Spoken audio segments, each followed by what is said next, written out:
জানিয়ে দেব এইমাত্র পাওয়া আজকের সর্বশেষ আপডেট খবর। শুরুতেই শিরোনাম। তাদের পতন অনিবার্য হয়ে যাবে। মানুষের মুখে মুখে এই একদিনে কথা উঠে গিয়েছে অলরেডি যে বিএনপি এই একদিনে যেটা শুরু করেছে এটা যদি তারা করতে থাকে তারা 2 বছর ঠিকমতো টিকতে পারবে না।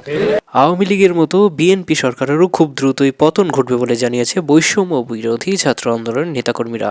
খুব দ্রুতই আন্দোলনের ডাক আসবে, 2 থেকে 3 মাসের মধ্যেই এই সরকারের পতন ঘটবে বলে জানিয়েছে জামাত এবং এনসিপি জোট। সম্পূর্ণ ঘটনা জানতে ভিডিওটি শেষ পর্যন্ত দেখুন।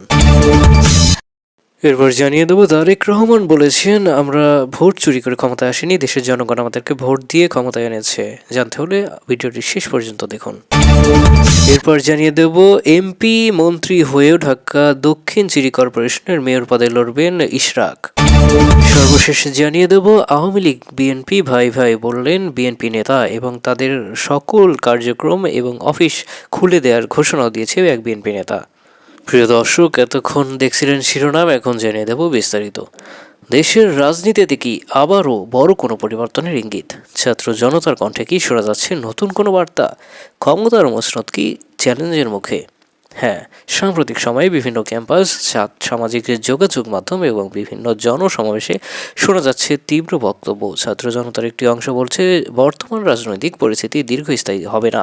বিএনপি যেভাবে সব জায়গায় চাঁদাবাজি, দখলদারিত্ব এবং ভোট চুরি করে জনগণের ক্ষমতা হস্তক্ষেপ করে তারা জনগণকে না মেনে ভোট চুরি করে ক্ষমতায় গিয়েছে, আওয়ামী লীগের থেকে ভয়ঙ্কর পরিণত হবে এই বিএনপি দলের। ছাত্র জনতা তাদের ভাষায়, যদি জনগণের প্রত্যাশা পূরণ না হয়, যদি দুর্নীতি ও অব্যবস্থাপনা এভাবেই চলতে থাকে, তাহলে পরিণতি হবে অতীতের যে কোনো ঘটনার চেয়েও কঠিন।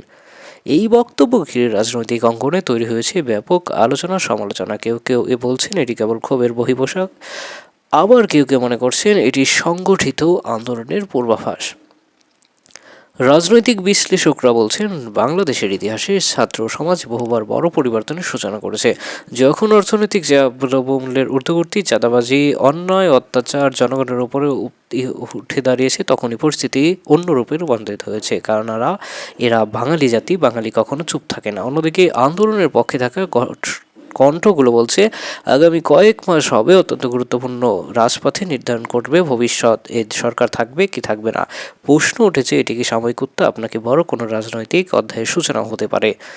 বিশ্লেষকরা সতর্ক করেছেন, খুব শীঘ্রই এ দেশটা আবার অর্থনৈতিক সংকটের মধ্যে পড়তে পারে। কারণ বিপ্লবের পর বিপ্লব ঘটলে দেশে অন্যায় অত্যাচার বেড়ে যায় এবং মবের সৃষ্টি হয়। তবে ছাত্র জনতা বলছে, দেশে চাঁদাবাজ লুণ্ঠনেরা লুটপাট করে খাচ্ছে, এক দলকে ঠকিয়েছি, এক দলকে তাড়িয়েছি, আরেক দল যদি আবার সেই আওয়ামী লীগের মধ্যে করতে থাকে, তাহলে এই বিএনপিকে আওয়ামী লীগের থেকেও কঠিন পরিণাম ভোগ করতে হবে। এবং আগামী 1-2 মাসের মধ্যে বিএনপি যদি চাঁদাবাজদেরকে রেড অ্যালার্ট না দেয়, তাহলে আমরা এই দেশ থেকে বিএনপিকেও তার আওয়ামী লীগের থেকেও কঠিনভাবে পালাতে বাধ্য করব। তো দর্শক, আপনাদের কি মনে হয়, সত্যিই কি পারবে বিএনপি ক্ষমতায় টিকে থাকতে, ভালোভাবে দেশ চালাতে? আপনাদের কি মনে হয়, বিএনপি সত্যিই কি দেশের জন্য আওয়ামী লীগের থেকে ভালো কিছু করে দেখাতে পারবে, নাকি আওয়ামী লীগের থেকেও কঠিন ও খারাপভাবে এই বিএনপিরও পতন ঘটবে?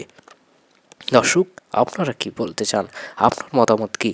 বিএনপি কি এ দেশের জন্য সত্যিই সফলতা বয়ে আনতে পারবে, নাকি তারাও এই দেশটাকে আওয়ামী লীগের মতো লুটপাট করে খাবে?